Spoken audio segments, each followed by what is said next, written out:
తెరాస కార్యకలాపాలపై పట్టు సాధించిన తనయుడు కేటీఆర్కు అధినేత కేసీఆర్ కార్యనిర్వాహక పగ్గాలు అప్పగించారు. దేశ రాజకీయాల్లో కీలక పాత్ర పోషించాలని నిర్ణయించుకున్న కేసీఆర్ ఈ మేరకు నిర్ణయించారు.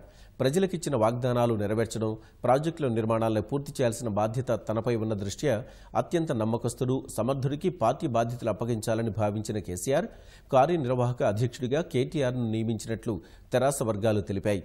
జాతీయ రాజకీయాల్లో క్రియాశీల పాత్ర పోషించాల్సిన పరిస్థితుల్లో పని భారం పెరుగుతుందని భావించిన కేసీఆర్ తెరాస సభ్యత్వ నమోదు, జిల్లాల్లో పార్టీ కార్యాలయాలు నిర్మించడం, సంస్థాగతంగా తిరుగులేని శక్తిగా తెరాసను తీర్చిదిద్దే బాధ్యతల్ని తనయుడికి అప్పగించారు.